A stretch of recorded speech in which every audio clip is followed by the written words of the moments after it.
यीशु कौन है? उनका असली नाम क्या है? यीशु पुराने नियम से भी पहले थे, क्योंकि आदि में वचन था और वचन परमेश्वर के साथ था और वचन परमेश्वर था। सब कुछ उन्हीं के द्वारा और उन्हीं के माध्यम से बना है।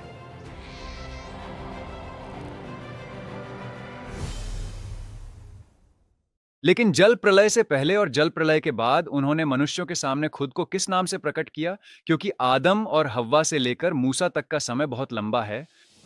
मसोरेटिक कालक्रम के अनुसार आदम से लेकर मूसा तक लगभग 2400 वर्ष का समय बीतता है। और फिर यदि हम सेप्टुआजेंट कालक्रम के अनुसार देखें तो आदम से मूसा तक लगभग 3400 वर्ष का समय होता है। यदि आप नहीं जानते थे तो सेप्टुआजेंट सबसे प्राचीन अनुवादों में से एक है। यह पुराने नियम का ग्रीक अनुवाद है।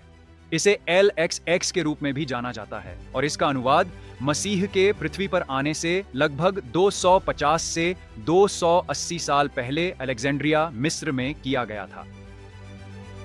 दूसरी ओर मासोरेटिक पाठ को यहूदी शास्त्रियों मासोरेट्स द्वारा मसीह के पृथ्वी पर आने के लगभग 700 से 1000 साल बाद अंतिम रूप दिया गया था। अब यह भी जान लीजिए कि जब बात शुद्ध बाइबलीय धर्मशास्त्र की आती है तो इसमें कोई अंतर नहीं है।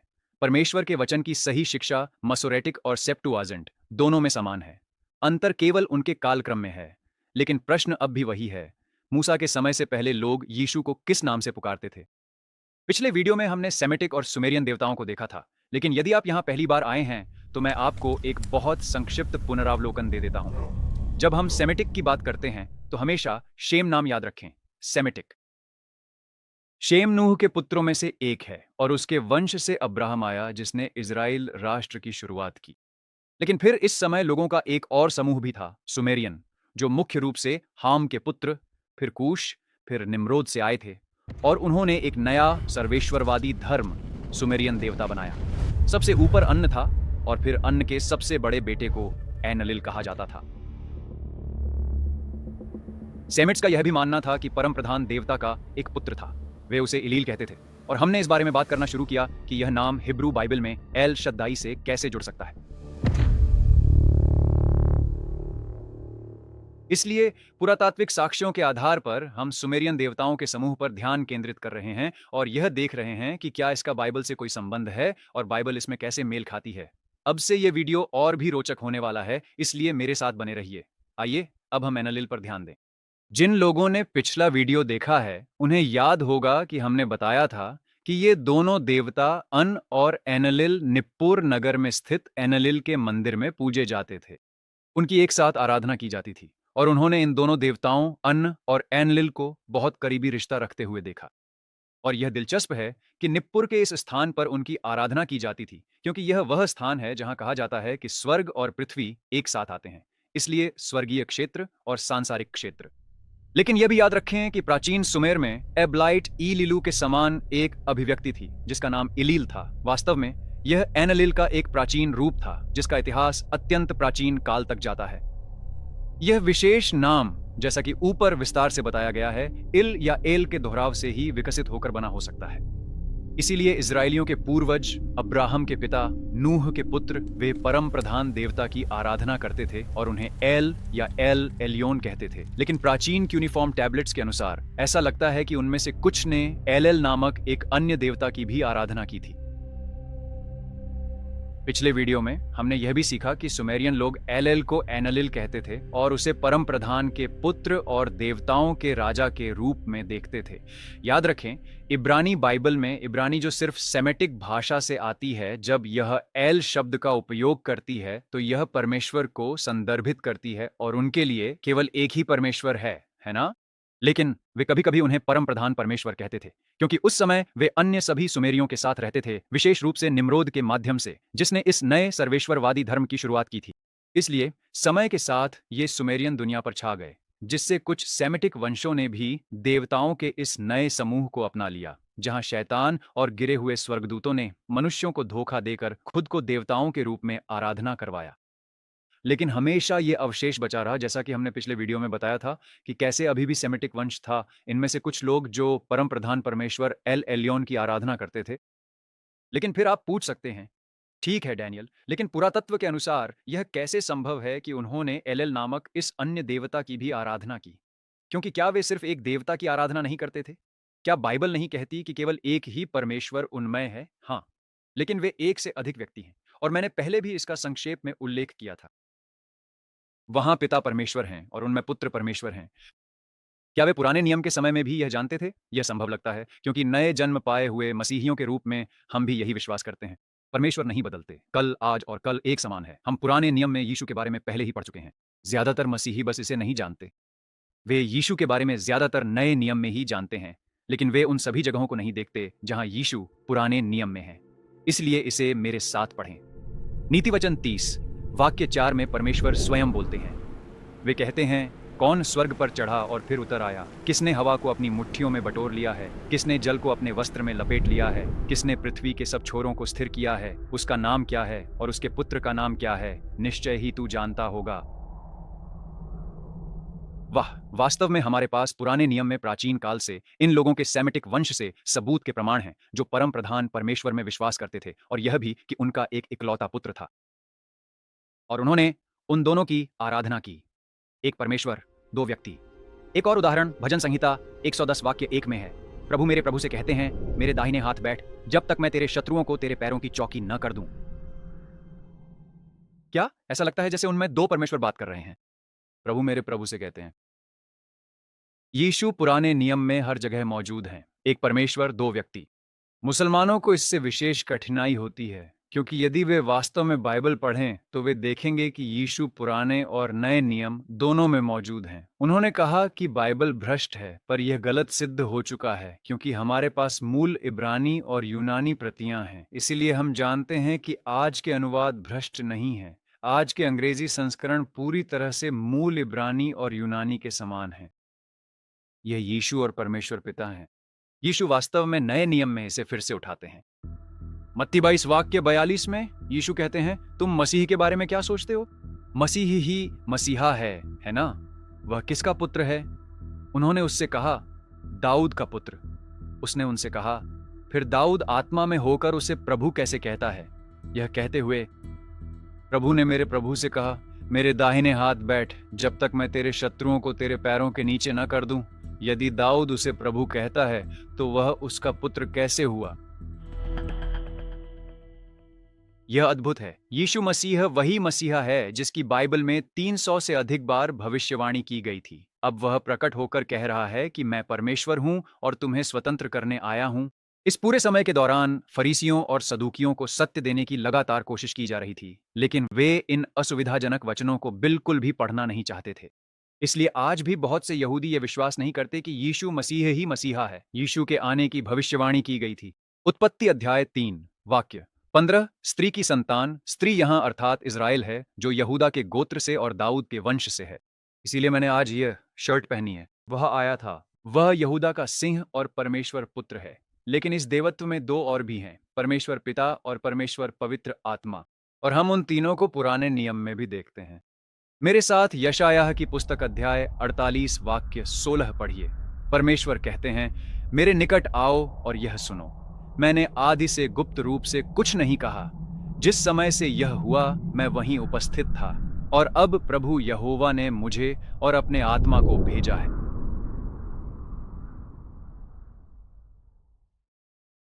अब मैं अपने मूल प्रश्न पर एक बार फिर से वापस लौटना चाहता हूं। आखिर ऐसा कैसे हो सकता है कि वे मूसा के समय से भी पहले इस परम प्रधान परमेश्वर और इस दूसरे देवता, जो स्पष्ट रूप से परमेश्वर का पुत्र एलिल कहलाता था, की पूरी श्रद्धा से आराधना करते थे?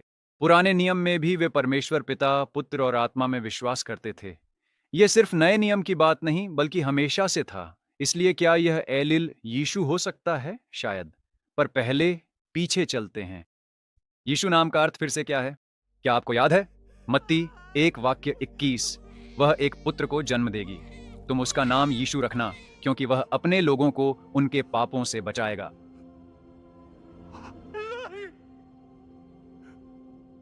मैंने पहले इसके बारे में काफी जल्दी बात की थी, लेकिन शायद कुछ लोगों के लिए इसे समझना बहुत तेज हो। इसीलिए यीशु इब्रानी नाम येशुआ का ही वास्तव में यूनानी रूप है, जिसका अर्थ है याहवेह बचाता है या याहवेह उद्धार है। आज कई लोग, यहां तक कि कुछ मसीही भी सोचते हैं कि जब यहोवा ने जलती हुई झाड़ी में मूसा पर स्वयं को प्रकट किया, तो वह वास्तव में पिता परमेश्वर थे। नहीं, यह यीशु थे। याद रखें, बाइबल हमें बताती है कि पिता परमेश्वर अगम्य ज्योति में रहते हैं। यदि वह स्वयं को प्रकट करते तो लोग मर जाते। पवित्र शास्त्र कहता है कि वह पुत्र यीशु के माध्यम से स्वयं को प्रकट करते हैं। यीशु उनका स्वरूप है। यीशु को जानने का अर्थ है पिता को जानना।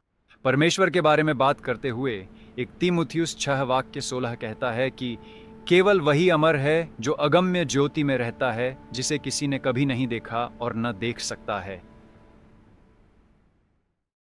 हाल ही में एक मसीही व्यक्ति ने मुझसे साझा किया कि उसने स्वयं परमेश्वर पिता को देखा, जिन्होंने उससे कहा कि वे चाहते हैं कि सभी मसीही नेता एकजुट हों। यह सुनते ही मेरे कान खड़े हो गए और मैंने उससे कहा, यह परमेश्वर पिता नहीं हो सकते, क्योंकि बाइबल कहती है कि हम उन्हें नहीं देख सकते। शायद यह उसकी कल्पना या कोई दूसरी आत्मा हो सकती है। उसे यूहन्ना 4 के अनुसार आत्माओं को परखना चाहिए। ऐसी बातों से सावधान रहें। आज या पुराने नियम में किसी ने भी पिता परमेश्वर को कभी नहीं देखा है। उन्होंने अपने पुत्र यीशु मसीह के माध्यम से स्वयं को प्रकट किया है। पहले इस्राएल राष्ट्र के लिए मूसा के सामने यहोवा के रूप में। मेरे साथ निर्गमन अध्याय 3 वाक्य 14 को पढ़िए। परमेश्वर ने मूसा से कहा, मैं जो हूं सो हूं।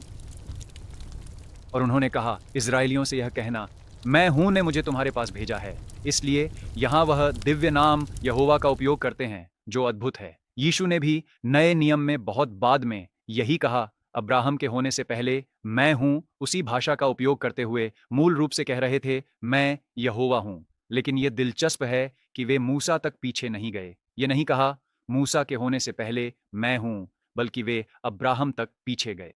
अब्राहम ही क्यों? क्योंकि यहां वह इज़राइल के लोगों से बात कर रहे हैं। उनके पूर्वज, जिनसे यह वंश शुरू हुआ, अब्राम थे, जिनका नाम बाद में अब्राहम रखा गया।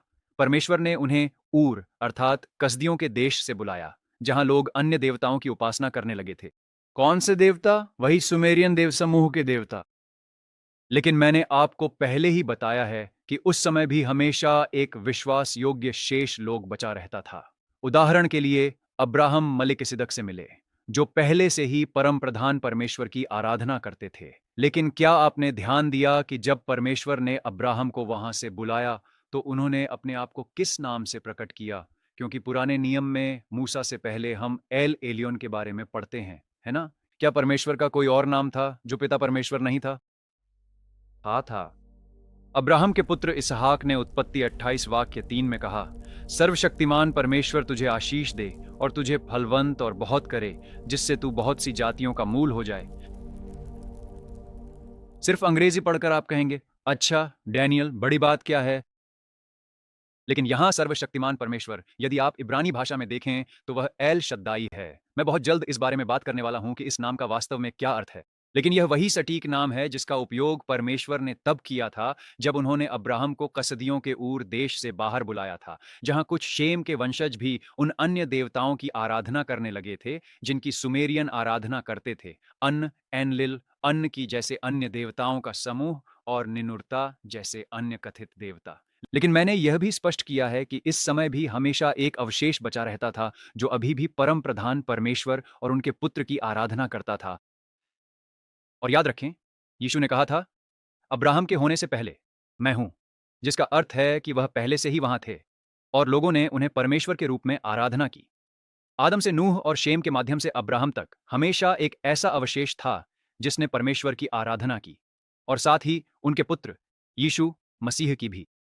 आइए उत्पत्ति 17 वाक्य 1 पर वापस चलते हैं। जब अब्राम 99 वर्ष के थे, तब यहोवा ने उन्हें दर्शन दिया और कहा, मैं एल शद्दई हूं, मेरे सामने विश्वास योग्यता से चलो और निर्दोष रहो।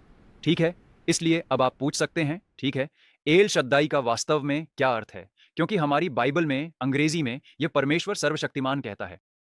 लेकिन क्या वास्तव में इससे भी अधिक कुछ है? इब्रानी भाषा को याद करें। आइए पीछे चलते हैं। बाबेल के गुम्मट पर परमेश्वर ने लोगों को अलग अलग भाषाएं दी। इब्रानी भाषा प्राचीन सेमिटिक पारिवारिक वंशों से आती है ना? सेमिटिक भाषा। इसका अनुवाद सर्वशक्तिमान परमेश्वर के रूप में किया गया है, लेकिन कुछ विद्वान इसे पर्वत शब्द साधु से जोड़ते हैं, जो शक्ति और अडिग महिमा का संकेत देता है। एल शद्दाई का अर्थ पर्वत का परमेश्वर, परमेश्वर जो पर्वतों का है, हो सकता है। पुराने नियम के दौरान हम देखते हैं कि कैसे परमेश्वर ने पहाड़ों पर लोगों के सामने खुद को प्रकट किया। और उन्होंने कभी कभी उन्हें बात करने के लिए ऊपर बुलाया, क्योंकि यह परमेश्वर और इन मनुष्यों के लिए पवित्र मिलन स्थल था। निर्गमन अध्याय 19 से 20 में हम सीनाई पर्वत का वर्णन देखते हैं। उत्पत्ति 22 में हम मोरियाह पर्वत को देखते हैं। भजन संहिता 48 वाक्य 1 और 2 में हम सिय्योन पर्वत का वर्णन देखते हैं। मैं यहां कुछ और भी उल्लेख करना चाहता हूं। जैसे जैसे समय बीतता गया, आप देख सकते हैं कि कैसे गिरे हुए स्वर्गदूतों और शैतान ने इसे भ्रष्ट कर दिया। लोगों ने अन्य देवताओं की आराधना शुरू की और पहाड़ों के साथ साथ पहाड़ों के प्रतीक जिग्गुरात भी बनाए। वहां हेरोस गामोस जैसे यौन अनुष्ठान होने लगे और यहां बहुत सारी बुराई, रहस्यवाद और अनेक प्रकार की पंथ प्रथाएं चल रही थी। और आप इसे पूरी दुनिया में लगभग सभी महाद्वीपों पर देखते हैं। जब आप प्राचीन सुमेरियनों के इस समय में भी वापस जाते हैं जब वे पूरी दुनिया में फैल गए थे, विशेष रूप से बाबेल के गुम्मट के बाद, क्योंकि बाबेल का गुम्मट भी यही दर्शाता था, परमेश्वर के विरुद्ध विद्रोह में इस बड़े गुम्मट का निर्माण करना, लेकिन अन्य देवताओं की आराधना करना भी। अब हम देख सकते हैं कि कैसे परमेश्वर ने स्वयं बाइबल में पुराने नियम में बार बार पहाड़ों पर लोगों के सामने खुद को प्रकट किया। और दाऊद ने भी यह कहा था, और यह हमेशा मेरे दिल में रहा है, और यहां तक कि मेरी मां के भी। मैं वास्तव में इसे आपके लिए पढ़ूंगा। उन्होंने कहा, मैं अपनी आंखें पहाड़ों की ओर उठाता हूं। मेरी सहायता कहां से आती है? मेरी सहायता यहोवा की ओर से आती है, जिसने आकाश और पृथ्वी को बनाया है। इसलिए सेमेटिक वंश से एल शद्दाई को पर्वत के परमेश्वर, पर्वत के प्रभु के रूप में भी जाना जाता है। प्राचीन सुमेरियन लोग एनलिल को पर्वत का परमेश्वर भी कहते थे। वह मेसोपोटामिया के महान पर्वत स्वामी थे। एनलिल या इलिल की आराधना निप्पुर में एकुर के मंदिर में की जाती थी, पुराने समय में जिसे ऊंचे पर्वतों का घर कहा जाता था। अब याद रखें, उनमें 100 वर्षों में बहुत कुछ हो सकता है, यहां तक कि केवल 50 वर्षों में भी। इसलिए एनलिल और इलिल के बारे में सेमिटिक और सुमेरियन आराधना की चर्चा भ्रमित कर सकती है। पर याद रखें, जल प्रलय के बाद इन 3 पुत्रों का उल्लेख आता है। याफेत, हम और शेम नूह के 3 पुत्र थे। शेम परम प्रधान परमेश्वर की आराधना करता है। याफेत, जिनसे अधिकांश कोकेशियाई लोगों का वंश माना जाता है, मैं भी, और फिर हम। और हाम ने विद्रोह करना शुरू कर दिया। उसके वंशज कूश और उसके पुत्र निम्रोद ने ही इस सर्वेश्वरवादी धर्म की शुरुआत की थी। बाइबल हमें यह भी बताती है कि समय के साथ निम्रोद ही पहला विश्व शासक बना, जिसने कई बड़ी नगरियों का निर्माण किया। और समय के साथ हम देख सकते थे कि कैसे वह सर्वेश्वरवादी धर्म पूरी दुनिया में फैल गया, और इसने सेमिटिक वंश को भी प्रभावित किया। इसलिए केवल परम प्रधान परमेश्वर और उनके पुत्र इलिल की आराधना करने के बजाय लोगों ने इन अन्य देवताओं अन और एनलिल की आराधना करना शुरू कर दिया। ये अब्राहम के पूर्वज हैं। यही कारण है कि परमेश्वर ने अब्राहम को इसमें से बाहर बुलाया। अब चलिए वापस पहाड़ों पर चलते हैं। बाइबल में ऐसे अनेक वाक्य हैं जहां परमेश्वर ने अपने भविष्यद्वक्ताओं से भेंट की, लेकिन विशेष रूप से पहाड़ों पर यहाँ वही मुख्य विषय है। लेकिन मैं आपके लिए एक उदाहरण पढ़ना चाहता हूँ जो मेरे लिए बहुत खास है आज भी। पहला राजा 19 वाक्य 11, बाहर निकलकर यहोवा के सम्मुख पर्वत पर खड़ा हो जा, और देखो यहोवा पास से होकर चला।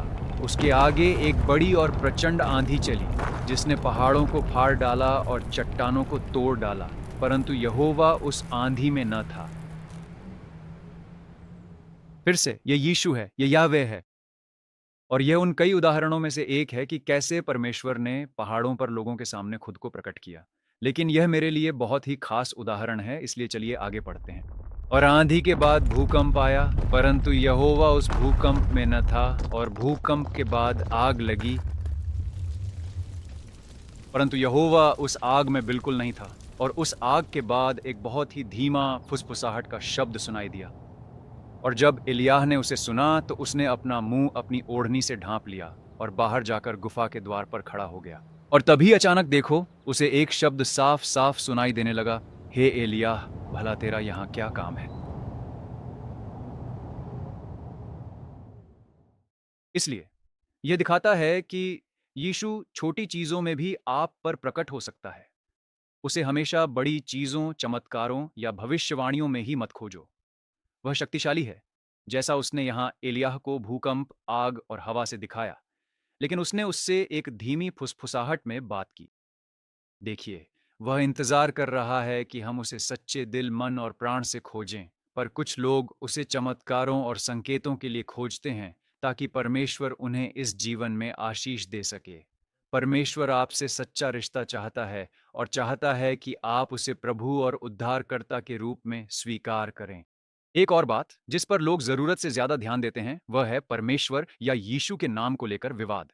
कुछ लोग इस विषय पर ऑनलाइन और कलीसियाओं में बहस और झगड़ा करते रहते हैं। उनका कहना है, अगर आप यीशु को इस नाम से नहीं बुलाते, तो आप सच्चे नई सृष्टि नहीं हैं।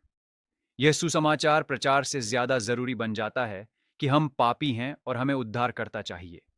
हमें यीशु को अपना प्रभु और उद्धारकर्ता मानना है। वही मार्ग है और उसके बिना कोई पिता के पास नहीं जा सकता। लेकिन वे आपस में लड़ते हैं क्योंकि उनका ध्यान इन बातों में ही उलझा रहता है। क्या आप जानते हैं कि प्रकाशित वाक्य की किताब के अनुसार यीशु का एक ऐसा नाम भी है जिसे उनके सिवा कोई नहीं जानता? वे अनेक नामों से जाने जाते हैं। हम अपने छोटे से दिमाग से यह समझ नहीं सकते कि वह वास्तव में कौन है। यीशु को मानव रूप में प्रकट होने में हजारों साल लग गए। नए नियम में उसकी उपलब्धियों पर 300 से अधिक भविष्यवाणियां हैं। 30 सिर्फ उसके क्रूस पर चढ़ाए जाने पर, और वह सब जो वह अंत में करेगा उसने बार बार खुद को हम पर प्रकट किया।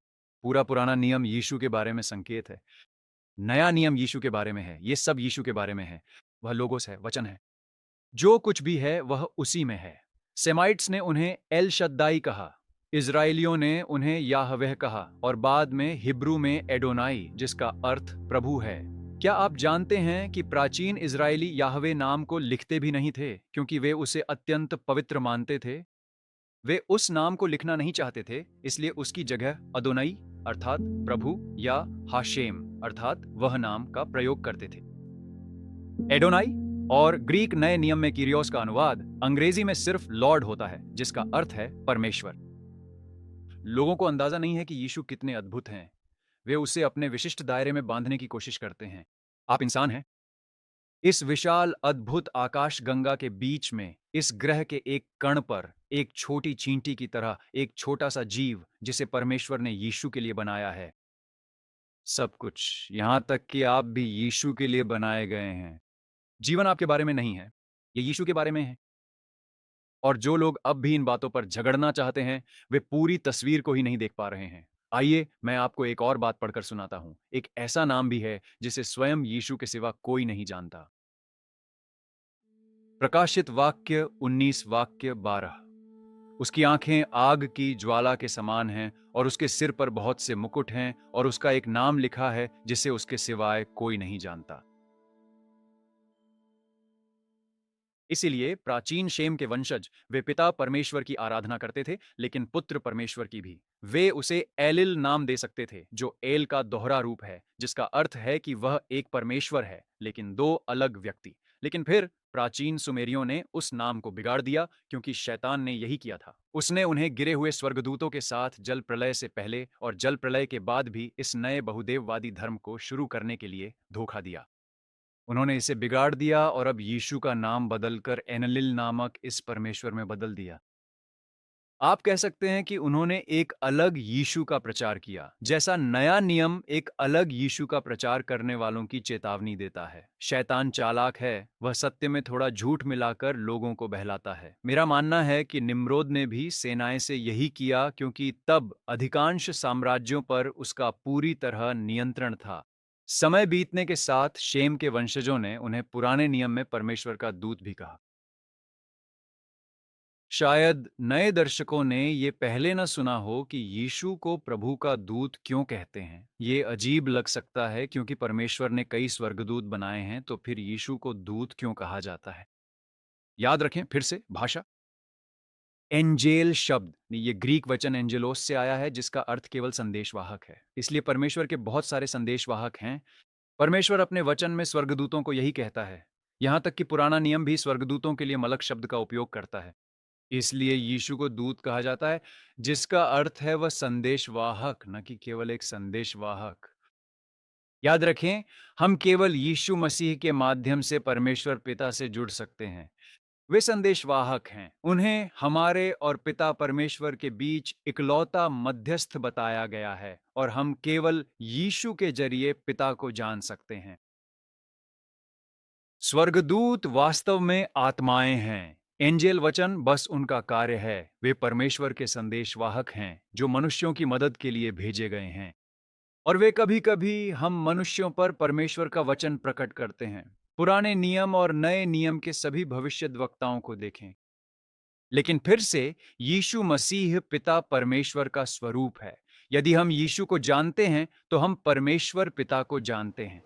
इब्रानियों 1:3 कहता है, वह परमेश्वर की महिमा का प्रकाश और उसके स्वभाव की छाप है, और वह अपने सामर्थ्य के वचन से विश्व को संभालता है।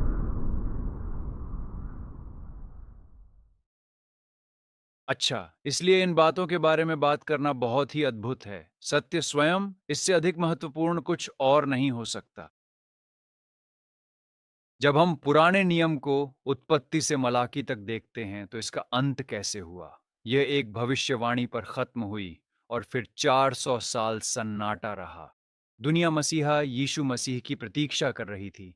उन्होंने पुराने नियम में भविष्यद्वक्ताओं और राजाओं के सामने बार-बार स्वयं को और उन भविष्यवाणियों को प्रकट किया जो यीशु परमेश्वर के बारे में पूरी होंगी, जो यहूदा के वंश से दुनिया में आएंगे। इसलिए मलाकी यूहन्ना बपतिस्मा देने वाले द्वारा मार्ग तैयार करने की भविष्यवाणी करती है, पर किसके लिए? परमेश्वर के लिए। लेकिन उन्हें दूत भी कहा जाता है। मलाकी 3:1, देखो मैं अपने दूत को भेजता हूं और वह मेरे आगे मार्ग तैयार करेगा।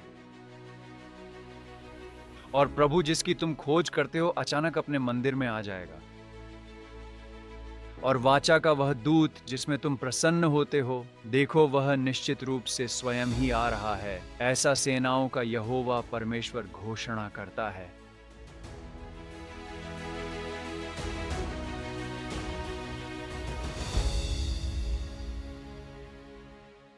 उनमें यीशु और स्वर्गदूतों के बीच एक बड़ा अंतर है। फिर से यहां उन्हें सेनाओं का यहोवा भी कहा गया है। सेनाएं, स्वर्गीय सेनाएं, स्वर्गदूत। याद रखें, इसलिए अन्य संस्कृतियों ने भी जब स्वर्गदूतों को देखा तो उन्होंने अन्य परमेश्वर को देखा, है ना? गलत तरीके से, इसलिए कि शैतान ने उन्हें धोखा दिया, पर वे परमेश्वर द्वारा बनाई आत्माएं हैं। परमेश्वर स्वयं भी आत्मा है। जॉन 4:24 कहता है, रब परमेश्वर आत्मा है, उन्हें आत्मा और सच्चाई से उसकी आराधना करनी चाहिए। लेकिन वह उन सब आत्मिक प्राणियों से महान है जिन्हें उसने बनाया, जिनमें शैतान भी एक है। और यही कारण है कि शैतान यीशु के समान स्तर पर नहीं है। यीशु अन्य सभी स्वर्गदूतों से बहुत ऊपर है। अब पुराना नियम अन्य स्वर्गदूतों को भी परमेश्वर की संतान कहता है। हम इसे बाइबल की सबसे पुरानी किताबों में से एक, जॉब की किताब में भी देख सकते हैं। इसमें अध्याय 1:6 में कहा गया है, फिर एक दिन ऐसा आया जब परमेश्वर के पुत्र यहोवा के सामने उपस्थित होने के लिए आए और शैतान भी उनके बीच आया। इसलिए पुत्र और स्वर्गदूत शब्दों का प्रयोग कभी-कभी एक दूसरे के लिए होता था। बाद में नए नियम में जब मनुष्य यीशु मसीह को प्रभु और उद्धारकर्ता मानेंगे तो उन्हें भी परमेश्वर के पुत्र कहा जाएगा। पर प्राचीन भाषा में स्वर्गदूतों को भी परमेश्वर के पुत्र कहते थे क्योंकि उन्होंने ही उन्हें बनाया था। लेकिन यीशु एल शद्दाई अलग थे। वह केवल परमेश्वर के पुत्र या कोई स्वर्गदूत नहीं थे। वह यहोवा का दूत था, जिसका अर्थ है यहोवा का संदेशवाहक, और उसे परमेश्वर का पुत्र भी कहा गया था। और पुराने नियम में उसे स्वयं प्रभु और परमेश्वर भी कहा गया था। इससे यह बहुत स्पष्ट हो जाता है। भजन संहिता 34:7 कहता है, यहोवा का दूत उसके डरवैयों के चारों ओर छावनी डाल उन्हें बचाता है। परख कर देखो कि यहोवा कैसा भला है, धन्य है वह जो उसकी शरण लेता है। इसलिए यहाँ यहोवा का दूत प्रभु परमेश्वर को दर्शाता है। एक और उदाहरण 1 राजा 19:7 है, और यहोवा का दूत दूसरी बार फिर आया और उसे छूकर कहा, उठकर खा, क्योंकि यात्रा तेरे लिए बहुत लंबी है।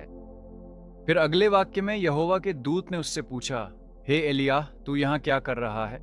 और अब उसकी प्रतिक्रिया सुने। वाक्य 10, उसने कहा, मैं सेनाओं के परमेश्वर यहोवा के लिए बहुत ही उत्साही रहा हूं। फिर से स्वर्गीय दूतों के ऊपर का परमेश्वर, क्योंकि इजराइलियों ने तेरी वाचा को त्याग दिया, तेरी वेदियों को गिरा दिया और तेरे नबियों को तलवार से मार डाला है, और केवल मैं ही बचा हूं और वे मेरे प्राण लेने की खोज में हैं। यह मसीह का पूर्व अवतार रूप है। यह यीशु हैं। और उस समय उन्होंने उनकी आराधना की थी। उन्होंने बार बार मनुष्यों पर स्वयं को प्रकट किया। लेकिन शैतान ने क्या किया? वह यीशु की छवि को बिगाड़ना चाहता था। इसलिए उसने वही किया। उसने आदम और हव्वा के आदि से ही लोगों को बार बार धोखा दिया। और उस पल के बाद से यह रुका नहीं। और याद रखें, वे लाखों में हैं। स्वर्गदूतों की संख्या अनगिनत है। शैतान के पास अभी भी पृथ्वी पर एक बड़ी सेना है। याद रखें, प्रकाशित वाक्य की पुस्तक के अनुसार उनमें से 1/3 ने परमेश्वर के विरुद्ध विद्रोह किया था। वे सब पृथ्वी पर आ गए। वे यहाँ हैं। वे यहाँ हजारों सालों से हैं और लोगों को उन्हें परमेश्वर के रूप में आराधना करने के लिए धोखा दे रहे हैं। और वे आज भी बहुतों को धोखा देते हैं। लेकिन तब उन्होंने परमेश्वर के सच्चे पुत्र यीशु मसीह की छवि को बिगाड़ दिया था। उन्होंने क्या किया? उन्होंने इस दूसरे तथाकथित परमेश्वर को एनएलएल कहना शुरू कर दिया। और फिर उसके पिता एल नहीं, बल्कि अन थे। और फिर माना जाता है कि इस एनलिल को एन के नाम का एक भाई मिला। हम उसके बारे में बहुत जल्द बात करेंगे। आइए पहले एल शद्दाई, यीशु और एनलिल के बीच की समानताओं के बारे में बात करते हैं। इसलिए याद रखें, लोगों को धोखा देने के लिए शैतान 95%, कभी कभी 99% सच्चाई लेता है और उसमें बस थोड़ा सा जहर मिला देता है। जैसे चूहे मारने का जहर, जैसा मैंने दूसरे वीडियो में कहा था, वह 95% अच्छा खाना नहीं है जो चूहे को मारता है, वह थोड़ा सा जहर है। इसलिए एनलिल को परमेश्वर का राजा भी कहा जाता था। बाइबल प्रकाशित वाक्य 19 वाक्य 16 में कहती है, उसके वस्त्र और उसकी जांघ पर यह नाम लिखा है, राजाओं का राजा और प्रभुओं का प्रभु। बाइबल यह भी कहती है कि यीशु सेनाओं का यहोवा है, जिसका अर्थ है कि वह अन्य स्वर्गदूतों का राजा है ना? उनके पास सारा अधिकार है। वह उन पर और हम मनुष्यों पर भी परमेश्वर है। लेकिन अन्य संस्कृतियां गलत तरीके से इन अन्य तथाकथित स्वर्गदूतों को परमेश्वर कहती हैं। हमने पर्वत के परमेश्वर पर भी पहले ही चर्चा की है कि एल शद्दाई का अर्थ पर्वत का प्रभु हो सकता है और एनलिल उसे देवताओं के राजा के रूप में भी जाना जाता है। उसे सभी भूमियों का राजा, काले सिर वाले लोगों का पिता भी कहा जाता है, जिसका अर्थ है प्राचीन सुमेरियन। वह मेसोपोटामिया का महान पर्वत प्रभु था और उन्हें एक महान प्रदाता के रूप में भी पहचाना जाता रहा है, जिन्हें प्रचुरता का देवता कहा जाता था।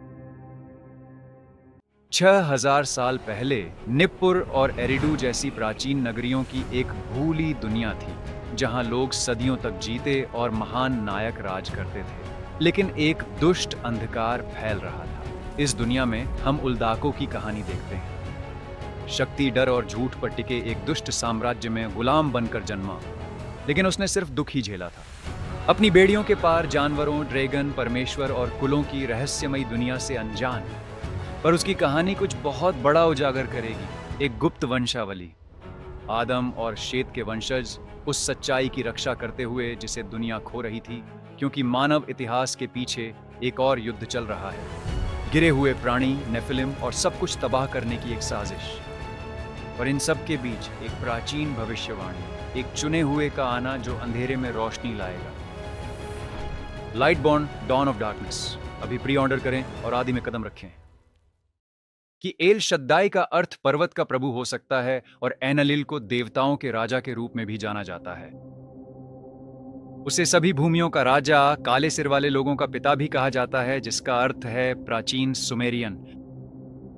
वह मेसोपोटामिया का महान पर्वत प्रभु था और उसे प्रदाता के रूप में भी जाना जाता था, जिसे प्रचुरता का प्रभु कहा जाता था। प्राचीन सुमेरियनों की पौराणिक कथाओं में जब हम एनलिल के बारे में पढ़ते हैं तो हम देखते हैं कि वह मूल रूप से सबसे शक्तिशाली परमेश्वर में से एक था, जो अन्न के ठीक नीचे था। वह भाग्य का निर्धारण करने वाला था। अपनी शक्ति और अधिकार के कारण वह विनाश और निर्माण भी कर सकता था। हम कुलुस्सियों 1 वाक्य 16 में यीशु के बारे में भी पढ़ते हैं, क्योंकि उसी में सब वस्तुओं की सृष्टि हुई, स्वर्ग की हो अथवा पृथ्वी की, देखी या अनदेखी, क्या सिंहासन, क्या प्रभुताएं, क्या शासक या अधिकार। सब वस्तुएं उसी के द्वारा और उसी के लिए सृजी गई हैं।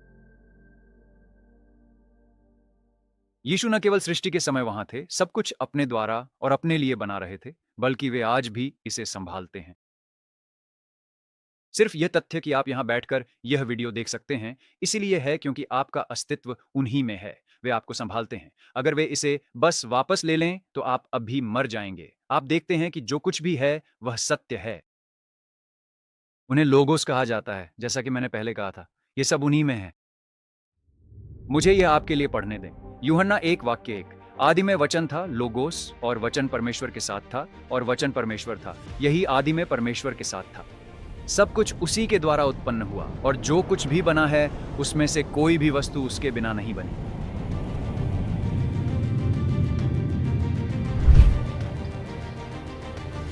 उसमें जीवन था, और वह जीवन मनुष्यों की ज्योति थी, और ज्योति अंधकार में चमकती है, और अंधकार ने उसे ग्रहण न किया। ज्योति अंधकार में चमकती है। यह कोई नई बात नहीं है। आपको यह समझने की जरूरत है कि शैतान ने इस दुनिया में, इस पापमय संसार में अंधकार लाया जब उसने आदम और हव्वा को धोखा दिया। यीशु इस अंधकार में अपनी ज्योति लाने आए, हम सभी को उद्धार दिलाने के लिए। इसे समझना बहुत महत्वपूर्ण है। अच्छाई और बुराई, प्रकाश और अंधकार के बीच का यह प्राचीन युद्ध, इसकी शुरुआत यीशु और शैतान से हुई थी। क्या आपने कभी खुद से पूछा है कि क्यों? क्यों जब यीशु आए, अपनी सेवा शुरू करने से पहले शैतान ने उन्हें क्यों बहकाना चाहा? उसने क्या किया? क्या आपको याद है? उसने उन्हें अपना राज्य दिखाया। देखिए, शैतान इस पापमय संसार का देवता है। वह पाप का जनक है, और वह आज्ञा न मानने वाले सभी मनुष्यों में और उनके माध्यम से कार्य करता है। जब आप विश्व साम्राज्यों और भविष्यवाणियों को देखते हैं, तो सब कुछ पहले ही भविष्यवाणी की जा चुकी है। हम अंतिम विश्व साम्राज्य और अंजीर के पेड़ वाली पीढ़ी में हैं। इजराइल के युद्धों, रूस और चार्ली किर्क की मृत्यु को देखें तो यह एक आत्मिक युद्ध है जो अब भी चल रहा है, और यह सदियों से चला आ रहा है। लेकिन कहानी का अंत पहले ही लिखा जा चुका है। यीशु मसीह पहले ही विजयी हो चुके हैं। देखिए, यही एक कारण है कि यीशु क्यों आए। हमें शैतान से बचाने के लिए, शैतान के कामों को खत्म करने के लिए। और उन्होंने जीत का दावा किया जब वे 3 दिनों के बाद मृत्यु से जी उठे। यह प्राचीन युद्ध बहुत पहले शुरू हुआ था, और विशेष रूप से पहली भविष्यवाणी के साथ, जब आप उत्पत्ति 3:15 को देखते हैं। इसे श्राप की भविष्यवाणी कह सकते हैं। परमेश्वर ने शैतान से कहा, मैं तेरे और इस स्त्री के बीच बैर डालूंगा। यहां स्त्री का अर्थ मनुष्य है, पर खासकर परमेश्वर द्वारा चुने गए इज़राइल राष्ट्र से है। यहोवा ने इस्राएल को चुना ताकि वह सभी जातियों पर स्वयं को प्रकट करे। सब कुछ जुड़ा है। प्रकाशित वाक्य में हम उस प्राचीन अजगर के बारे में पढ़ते हैं जो स्त्री और उसके होने वाले पुत्र को मारने के लिए उनके पीछे आता है। यह इज़राइल है। 12 गोत्र यीशु यहूदा के गोत्र से आ रहे हैं। फिर से मैंने आज यह शर्ट पहनी है। इसकी भविष्यवाणी की गई थी, यह हुआ। वह इसे रोक नहीं सका। उसने कोशिश की, उसने उन सभी उस समय के बच्चों को मार डाला। फिर जब यीशु आए तो उसने फिर से यीशु को रोकने की कोशिश की, और उसने उन्हें मार ही डाला। उसने यहूदा में प्रवेश किया, पर वह अनजान था कि यह परमेश्वर की योजना थी। तभी से उत्पत्ति 3:15 के अनुसार शैतान ने अपने दुष्ट एजेंटों और लाखों गिरे हुए स्वर्गदूतों द्वारा इंसानों को धोखा दिया। इसलिए उसकी संतान और नेफिलिम को भी बनाया ताकि इस वंश से लड़ सके। आदि पुरुष आदम के समय से शेत तक, धर्मी नूह तक, उसके बाद अब्राहम तक, और फिर इस्राएल, और फिर स्वयं मसीहा के आगमन तक। शैतान और उसके गिरे हुए स्वर्गदूतों ने बार बार इस दैवीय योजना को रोकने का कड़ा प्रयास किया। सारे युद्ध इसी के बारे में थे। मेरे साथ उस भविष्यवाणी का अगला भाग पढ़ें। मैं तेरे और इस स्त्री के बीच और तेरी संतान और इसकी संतान के बीच बैर उत्पन्न करूंगा। वह तेरे सिर को कुचल डालेगा।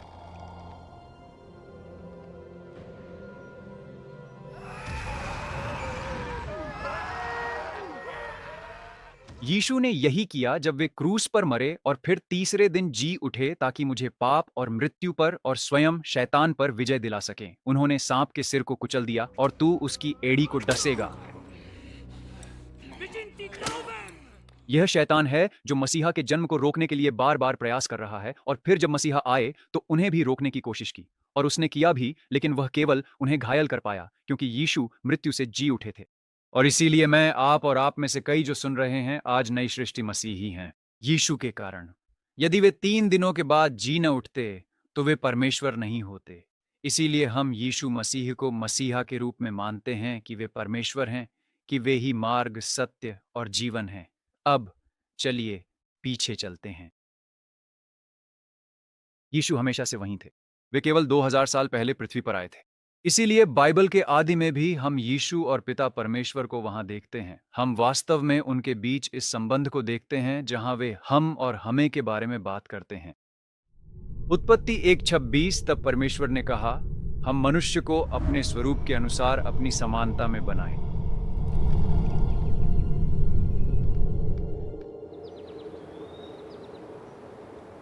उन्होंने यहां स्वर्गदूतों से बात नहीं की क्योंकि हम स्वर्गदूतों के स्वरूप में नहीं बनाए गए हैं।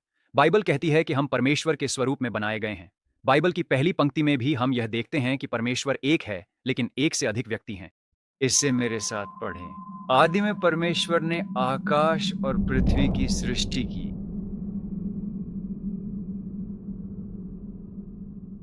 इसलिए यह एक एकवचन क्रिया है। उन्होंने बनाया नहीं बल्कि उसने बनाया। लेकिन फिर यह इब्रानी शब्द एलोहीम का उपयोग करता है, और एलोहीम परमेश्वर का बहुवचन रूप है। इसलिए यह हमें दिखाता है कि यह एक परमेश्वर है, लेकिन एक से अधिक व्यक्ति हैं। फिर जैसे जैसे हम पुराना नियम पढ़ना जारी रखते हैं, हम परमेश्वर के अन्य उदाहरण भी देखते हैं जो इसलिए महान हैं कि वे एक हैं, लेकिन एक से अधिक व्यक्ति हैं। यशायाह 6:8, और मैंने प्रभु की यह वाणी सुनी, मैं किसको भेजूं, वह एक परमेश्वर है, और हमारी ओर से कौन जाएगा। यहां पर एक से भी ज्यादा व्यक्ति। तब मैंने कहा, हाँ मैं यहां हूं, मुझे भेज। और भी कई उदाहरण हैं, लेकिन मेरे पास समय कम है।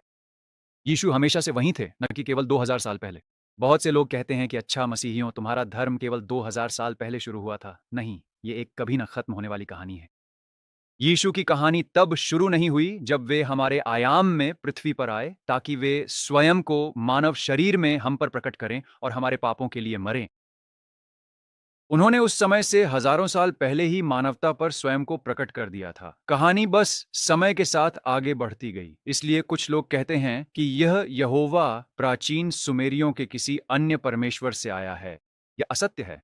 यही मुख्य कारण है कि क्यों मैं इन वीडियो के साथ विस्तार से और गहराई में जा रहा हूं। ये वे सेमिटिस्ट लोग बिल्कुल भी नहीं थे जो सच्चे प्राचीन सुमेरियन देवताओं के समूह से भटक गए थे और जिन्होंने अब याहवे और बाइबल के परमेश्वर को बनाया। नहीं, ये सुमेरियन थे जो भटक गए थे, जिन्होंने इस नए सर्वेश्वरवादी धर्म को बनाना शुरू किया। मैंने अब आपको दिखाया है कि परमेश्वर का पुत्र, एल एलियोन का पुत्र, एल शद्दाई हमेशा वहां था, और उन्होंने हमेशा परमेश्वर के पुत्र के रूप में उसकी आराधना की। कि परमेश्वर एक है, लेकिन एक से अधिक व्यक्ति है, और यह प्राचीनतम समय से है। पिता परमेश्वर इब्रानियों 1:7 में कहते हैं, स्वर्गदूतों के विषय में वह कहता है, वह अपने स्वर्गदूतों को पवन बनाता है और अपने सेवकों को आग की ज्वाला। परंतु पुत्र के विषय में वह कहता है, तेरा सिंहासन, हे परमेश्वर, आपका सिंहासन युगानुयुग सदा सर्वदा बना रहेगा, और आपके राज्य का राजदंड वास्तव में न्याय का ही राजदंड है। वाह, आप देखिए, शैतान नहीं चाहता कि हम इंसान इस पर विश्वास करें। इसलिए वह प्राचीन काल से ही यीशु मसीह की छवि को बिगाड़ने की कोशिश कर रहा है। इसलिए उसने इतने सारे झूठे देवताओं, झूठे स्वर्गदूत और दुष्टात्माएं बनाई, जिन्होंने सदियों से मनुष्यों के सामने खुद को प्रकट किया। इसकी शुरुआत प्राचीन सुमेरियन देवताओं के समूह से हुई थी। मैं ये बहुत जल्दी से कहूंगा। याद रखें, यहां कितने गिरे हुए स्वर्गदूत हैं? लाखों।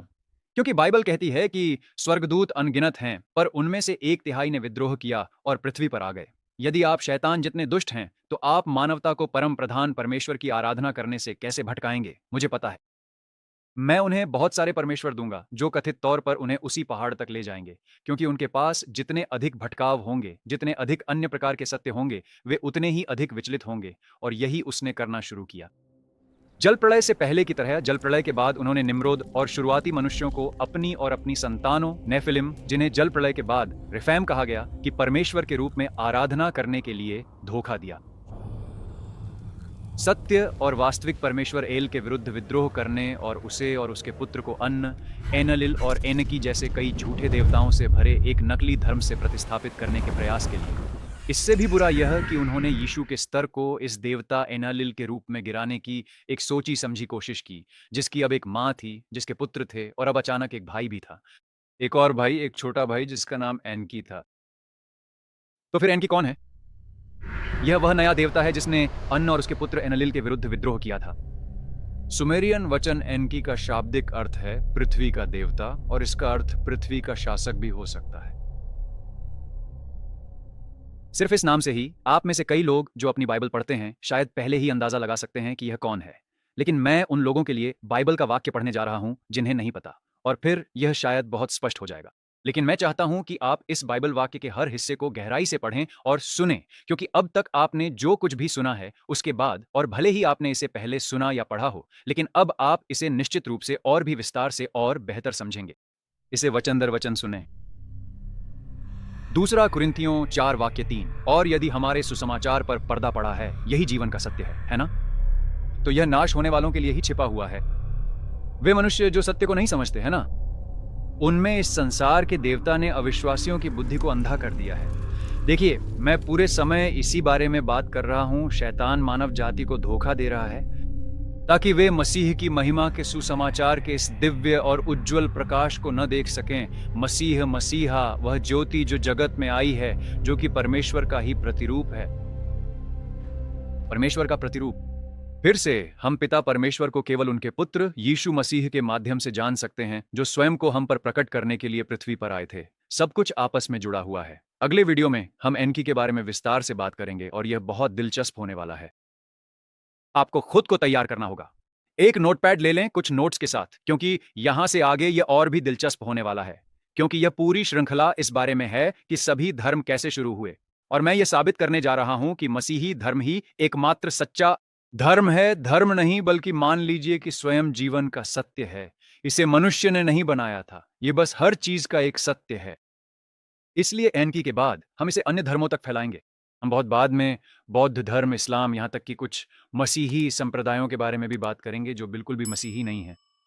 इसलिए सुनिश्चित करें कि आप सब्सक्राइब करें और फिर इंतजार करते समय यहाँ इन वीडियो को देखें। जाने से पहले कभी ना भूलें कि जीवन छोटा है, इसलिए कृपया अपना जीवन बर्बाद न करें। अलविदा दोस्तों।